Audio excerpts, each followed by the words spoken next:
You're watching Netrush Report, the channel that doesn't just tell you what happened. We dig deep into why it matters, the layers beneath the headlines, and the ripple effects across the sport. If you live for the tension, the drama, and the unfiltered truth of tennis, you're in the right place. The Cincinnati Open 2025 was already packed with storylines. On August 12th, the crowd gathered to watch two of the game's biggest names. Emma Raducanu, the 2021 U.S. Open champion, and Aryna Sabalenka, the reigning world number 2 and a Grand Slam powerhouse. Both women had plenty at stake. For Raducanu, this was more than just a match. It was part of her slow but determined climb back to relevance after years of battling injuries, inconsistency, and the weight of impossible expectations. For Sabalenka, this was another chance to show that she could dominate in every setting, not just at the slams. The match started tightly, every rally laced with tension.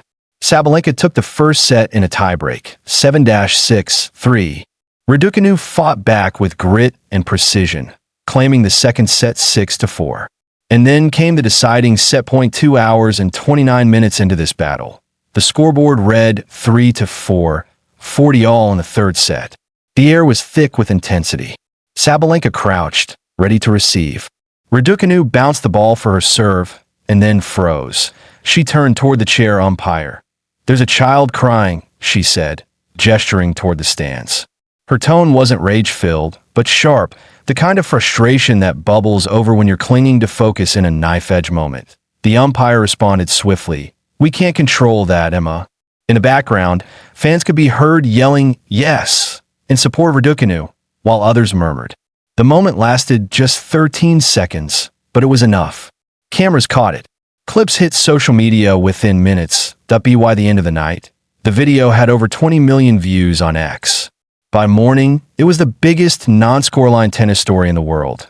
Tennis fans split into two camps instantly. Camp 1. She's a pro. She should block it out. This is part of sports. Kids cry. Get over it. Camp 2. It's completely reasonable to ask for a fair environment. Why should she have to serve under those conditions? Memes, debates, and hot takes poured in. Some compared it to Novak Djokovic's infamous complaints about crowd noise. Others dug up clips of Roger Federer politely asking umpires to manage distracting fans. And of course, there were jokes. Raducanu versus Baby. Cincinnati Final 2025 trended for a few hours. After the exchange, Raducanu laughed it off, resetting her mind and resuming play. But the match didn't swing her way. Sabalenka, with her trademark aggression, kept the pressure high.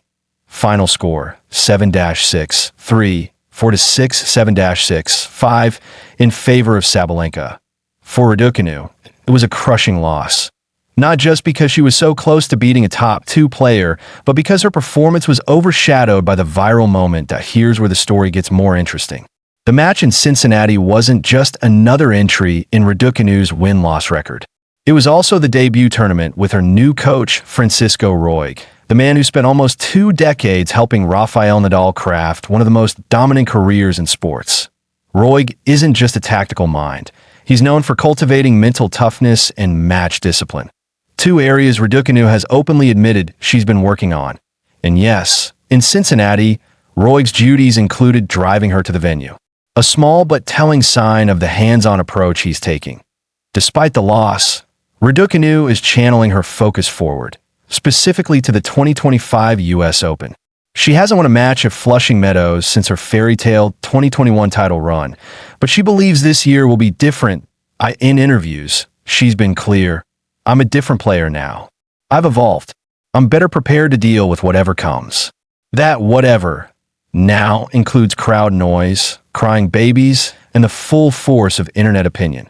Why did this clip go viral when player-crowd disputes happen all the time? 3 reasons. Raducanu's star power. She's one of the most talked about names in tennis, even when she's not winning titles. Relatable frustration. Anyone who's tried to focus while distracted understands the impulse. Perfect social media formula. Short, dramatic, and easy to take sides on. In the algorithm's eyes, it was pure gold. The Raducanu incident has reignited a long-running discussion. Should tennis crack down more on midpoint noise from fans? Or is it part of the game's atmosphere? Legends like John McEnroe argue that players just have to deal with it. Others say tennis is unique for its quiet between-points etiquette and that enforcing it is part of preserving the sport's identity. Where do you stand? Raducanu'S Cincinnati Open match against Aryna Sabalenka gave us brilliant rallies, high-stakes drama, and a three-set battle worthy of a Masters-level clash.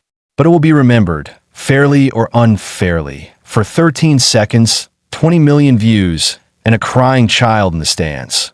Whether you think she was justified or oversensitive, one thing is certain. Moments like this show just how fine the margins are in elite sport and how the smallest distraction can tilt the balance.